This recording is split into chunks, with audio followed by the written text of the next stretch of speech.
वळूया पुढल्या महत्त्वाच्या बातमीकडे। बातमी अर्थातच नाफेड संदर्भातली आहे। नाफेड आणि एनसीसीएफच्या कांदा खरेदीला विरोध दर्शवण्यात येतोय। एनसीसीएफच्या कांदा खरेदीला महाराष्ट्र राज्य कांदा उत्पादक संघटनेकडून विरोध दर्शवण्यात आलेला आहे। एनसीसीएफ कडून केली जाणारी खरेदी हे बोगस असल्याचा आरोप आहे।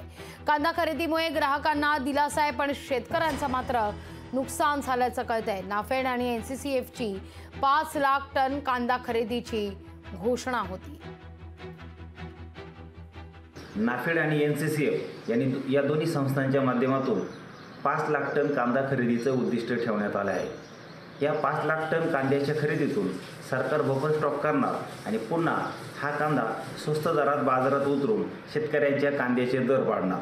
त्यामुळं महाराष्ट्रातील कांदा उत्पादक शेतकऱ्यांचं सरकारच्या ह्या नाफेडच्या व एनसीसीएफच्या खरेदीला पूर्णपणे विरोध आहे।